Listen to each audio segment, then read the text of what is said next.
Então, em matéria de Amazônia, sustentabilidade e o mundo verde em geral, prefere-se acreditar em algum artista de novela que não saberia dizer nem a diferença entre o Rio Xingu e a Serra da Mantiqueira. E é automático. Estrangeiro bateu no Brasil, nesse negócio de ecologia, só pode ter razão. As pessoas, os próprios brasileiros, dão razão ao que ou escutam de lá de fora. Nada explica melhor esse estado de desordem mental do que a organização Farms Here, Forests There, fazendas aqui, fazendas lá. Atualmente, um dos mais ativos e poderosos lobbies da defesa dos interesses da agricultura americana. Não tiveram nem a preocupação de adotar um nome menos agressivo e não parecem preocupados em dar alguma coerência à sua missão de defender fazendas aqui, florestas lá. Sustentam com dinheiro e influência política os Greenpeaces deste mundo, inclusive no Brasil. Seu objetivo é claro: a agropecuária deve ser atividade privativa de países ricos, é o que eles pregam, ou então dos mais miseráveis, que jamais lhes farão concorrência e devem ser estimulados a manter uma agricultura familiar ou de apenas de subsistência, com 2 pés de mandioca e uma bananeira, como querem. Agora eu vou pedir perdão, eu nasci em berço católico, mas como querem muitos bispos da CNBB e os inimigos do agronegócio plantar. Fundões como o Brasil não têm o direito a criar progresso na terra. Devem limitar-se a ter florestas, não disputar mercados e não perturbar a tranquilidade moral das nações civilizadas, ecológicas e sustentáveis. E os brasileiros vão comer o quê? Talvez estejam nos aconselhando como Maria Antonieta na Lenda dos Brioches: comam açaí. É com muita alegria que eu subo pela primeira vez na tribuna, mas antes de qualquer coisa, eu preciso agradecer a Deus, agradecer a minha família, agradecer ao meu marido, à minha filha, ao meu sócio e, sem sombra de dúvida, agradecer a todos os voluntários da nossa campanha, da campanha do PSL. Eu sempre disse, senhor presidente, que durante a campanha que os outros candidatos tinham funcionários, mas nós tínhamos voluntários. E nós fizemos a campanha do maior voluntariado da história desse país. Então essas pessoas merecem, essas pessoas participaram, elas são parte dessa eleição, elas são parte dessa casa. Essas pessoas, elas estão sentadas em cada cadeira nova que aqui senta. Então, primeiramente, a minha palavra é de gratidão. Gratidão não por mim, porque eu não estou aqui por mim. Eu estou aqui por uma missão, pelo Brasil, e eu sou só uma parte dessa missão, né? Então, não é por mim, mas pelo Brasil. Então, é uma grande honra para mim falar nessa tribuna. Eu sou casada, eu tenho uma filha, eu sou advogada, e a política para mim nunca foi um projeto de vida. Eu nunca imaginei estar aqui. Então eu tornei-me candidata a senadora da República pelo PSL, partido do nosso presidente Bolsonaro, que foi a pessoa que me inspirou e que trouxe pela primeira vez na minha vida a certeza de que algo ia mudar. Porque nós reclamamos muito, todos nós sabemos reclamar. E eu resolvi sair da fila dos que reclamam para entrar na fila dos que fazem. Posso errar, vou acertar, vou errar, mas de uma forma ou de outra, eu entrei na fila, eu entrei para a turma dos que fazem alguma coisa, né? Então, se a gente não faz nada, não adianta reclamar, né? E não adianta criticar também, né? Então, eu percebi, nesses anos todos de participação nos movimentos democráticos de rua e até pela minha atuação profissional, que eu poderia sim ajudar esse país, porque é muito importante, senadores aí, senador Eduardo Girão, os novos, Alessandro, nós somos, eu já disse isso uma vez, protestar é importante, mas não é suficiente. Né? Tudo que a gente faz e tudo que a gente fez, dos movimentos de rua durante todos esses anos, nos mostraram que é preciso ter a caneta. Então, por isso que hoje, como presidente do PSL no Mato Grosso do Sul, e até, mais uma vez, homenageando o Magno Malta, que é o objetivo dele agora, trazer aquelas pessoas que não são da política, né? Nos partidos, é difícil quem não é da política ter um espaço. Porém, no PSL, Mato Grosso do Sul, o espaço principal vai ser dado para quem não é da política, sem esquecer da sabedoria dos antigos, da sabedoria daqueles que já estão há muito tempo, né? Que tem muita gente boa, como eu havia dito, mas a prioridade vai ser para os novos, né? E agora, hoje também para mim é um dia muito importante, porque eu assumo a presidência da comissão da agrária. Então, para mim, é uma honra ter sido indicada pelo nosso partido e, na verdade, eu quero até trazer a leitura. A minha ideia, desde o princípio, foi trazer o novo mote do agro, trazer a interação com o meio ambiente. Nós passamos por um tempo de bem e de mal, né? Os agricultores, os produtores rurais foram demonizados durante muito tempo. E são eles os maiores interessados na preservação do meio ambiente. Então, tem o Augusto Nunes, o jornalista. Ele fez a leitura do texto Farms Here, Forest There, e eu acho assim esse texto bem pontuado naquilo que eu creio que será a nova vertente do agro com o meio ambiente. Então ele diz o seguinte, que nada é mais cômodo do que viver convencido de que certas coisas não podem ser discutidas, pois são a verdade em estado definitivo. É o que está acontecendo hoje com a questão ambiental pelo mundo afora, especialmente no nosso Brasil. Ficou decidido, pela opinião pública internacional e nacional, que o Brasil destrói cada vez mais as suas florestas, por culpa da agropecuária, é claro. A terra que gera riqueza, renda e imposto é o inferno. Terra que não produz nada é o paraíso. E fim de conversa. Os fatos mostram o contrário, mas e daí? Né? E daí? Se noticiam mentiras e as pessoas caem nessas mentiras, né? Então, quanto menos fatos alguém tem ao seu favor, mais fortes ficam as suas opiniões, os seus argumentos. Ninguém imagina, pelo que se vê e lê todos os dias, que a área de matas preservadas no Brasil é mais do que o dobro da média mundial. Nenhum país do mundo tem tantas florestas quanto o Brasil, mais que a Rússia, que tem o dobro do seu tamanho, e mais que o Canadá e Estados Unidos juntos.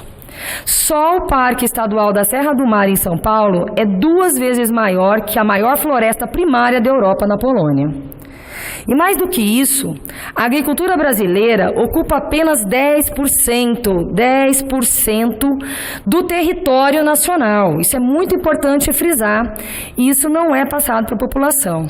E essa parte da agricultura, ela produz hoje mais do que produziu nos últimos 500 anos. Não cresce porque destrói a mata. Cresce por causa da tecnologia, da irrigação, do maquinário de ponta que hoje nós temos e que com certeza teremos cada vez mais. E cresce, acima de tudo, pela competência das pessoas que trabalham no agronegócio, dos produtores rurais, dos trabalhadores rurais. Como a agricultura poderia estar ameaçando as florestas se a área que cultiva cobre só 10% do país? Ou tanto quanto as terras reservadas para os assentamentos da reforma agrária? Mas os produtores conservam dentro de suas propriedades, sem nenhum subsídio do governo, áreas de vegetação nativa que equivalem a 20% da superfície total do Brasil. Não faz nenhum sentido, é muita falácia que a gente escuta e que as pessoas, infelizmente, acreditam. Não se trata aqui, senhor presidente, de dados da bancada ruralista. Esses dados foram levantados, computados e atualizados pela Embrapa com base no Cadastro Ambiental Rural durante o governo Dilma. São mapas que resultam de fotos feitas por satélite. Então, são também obrigatórios, os donos não podem vender suas terras se não estiverem com o mapeamento e o cadastro ambiental em ordem. Do resto do território, cerca de 20% ficam com a pecuária e o que sobra não pode ser nem tocado. Além das áreas de assentamento, são parques e florestas sob controle do poder público, terras indígenas, áreas privadas onde é proibido desmatar e por aí vai. E o resumo da ópera é que mais de 2/3 de toda a terra existente no Brasil são áreas de preservação. Isso ninguém diz. O fato, provado por fotografias, é que poucos países do mundo conseguem tirar tanto da terra e interferir tão pouco na natureza ao redor dela quanto o Brasil. Utilizando apenas 1/10 do território, a agricultura brasileira de hoje é, provavelmente, o maior sucesso jamais registrado na história econômica do nosso país. A última safra de grãos chegou a cerca de 240 milhões de toneladas, 8 vezes mais que os 30 milhões colhidos 45 anos atrás. Cada safra dá para alimentar 5 vezes a população brasileira. Nossa agricultura produz em um só ano o suficiente para 1 bilhão de pessoas. O Brasil é hoje o maior exportador mundial de soja, de açúcar, suco de laranja, carne, frango e café. É o segundo maior em milho e está nas 5 primeiras posições em diversos outros produtos. O cálculo do índice de inflação teve de ser mudado para refletir a queda do custo da alimentação no orçamento familiar, resultado do aumento da produção. A produtividade da soja brasileira é equivalente à dos Estados Unidos e são 2 campeãs mundiais. Mais de 60% dos cereais brasileiros, graças às máquinas modernas e às tecnologias de tratamento do solo, são cultivados atualmente pelo sistema de plantio direto, que reduz o uso de fertilizantes químicos, permite uma vasta economia no consumo de óleo diesel e resulta no contrário do que nos acusam dia e noite. Diminui a emissão de carbono que causa tantas neuroses no primeiro mundo. Tudo isso parece uma solução, mas no Brasil é um problema. Os países ricos defendem ferozmente seus agricultores, mas acham, com o apoio de certas classes, sem generalizar jamais, artistas, intelectuais, ambientalistas, que aqui eles são bandidos. A consequência é que o brasileiro aprendeu a apanhar de graça. Veja-se o caso recente do presidente Michel Temer, que submeteu-se à humilhação de ouvir um pito dado em público por uma primeira-ministra da Noruega pela destruição das florestas do Brasil, e infelizmente ele não foi capaz de citar os fatos mencionados que eu já acabei de dizer, para defender o país que presidia na época.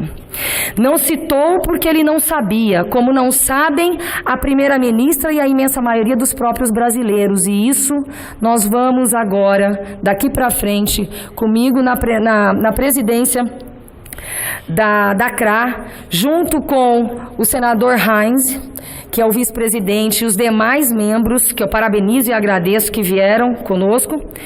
E o pior de tudo é que ninguém está interessado na informação, né? Infelizmente, o que é negativo fala mais alto na mídia. E aí nós temos as informações, porém as manchetes falam mais alto. E uma manchete construída com um viés apimentado, com uma maldade, fala tudo, infelizmente. Então, em matéria de Amazônia, sustentabilidade e o mundo verde em geral, prefere-se acreditar em algum artista de novela que não saberia dizer nem a diferença entre o Rio Xingu e a Serra da Mantiqueira. E é automático. Estrangeiro bateu no Brasil, nesse negócio de ecologia, só pode ter razão. As pessoas, os próprios brasileiros, dão razão ao que o escutam de lá de fora. Nada explica melhor esse estado de desordem mental do que a organização Farms Here, Forests There, fazendas aqui, fazendas lá. Atualmente um dos mais ativos e poderosos lobbies da defesa dos interesses da agricultura americana. Não tiveram nem a preocupação de adotar um nome menos agressivo e não parecem preocupados em dar alguma coerência à sua missão de defender fazendas aqui, florestas lá. Sustentam com dinheiro e influência política os Greenpeaces deste mundo, inclusive no Brasil. Seu objetivo é claro: a agropecuária deve ser atividade privativa de países ricos, é o que eles pregam, ou então dos mais miseráveis, que jamais lhes farão concorrência e devem ser estimulados a manter uma agricultura familiar ou de apenas de subsistência, com 2 pés de mandioca e uma bananeira, como querem. Agora eu vou pedir perdão, eu nasci em berço católico, mas como querem muitos bispos da CNBB e os inimigos do agronegócio plantar. Fundões como o Brasil não têm o direito a criar progresso na terra. Devem limitar-se a ter florestas, não disputar mercados e não perturbar a tranquilidade moral das nações civilizadas, ecológicas e sustentáveis. E os brasileiros vão comer o quê?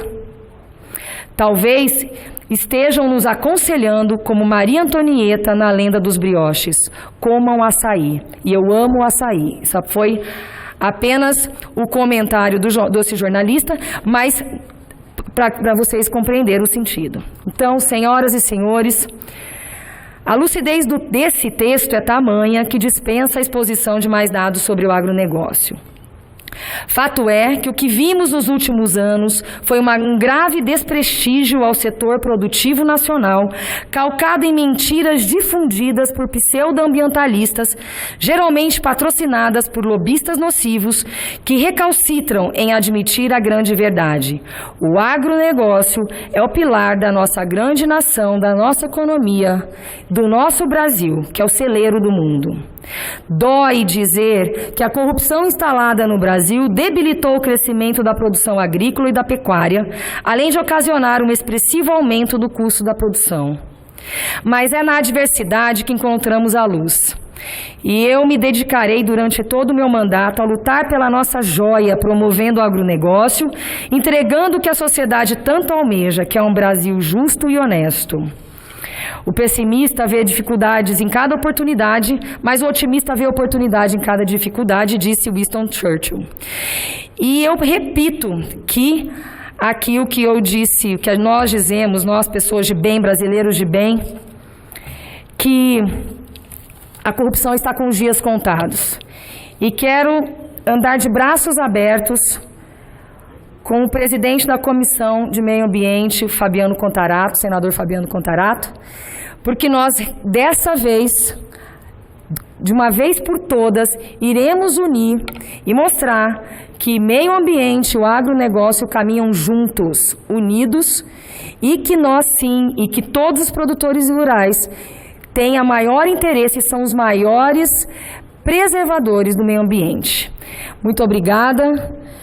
Muito obrigado, senhor presidente, pela oportunidade.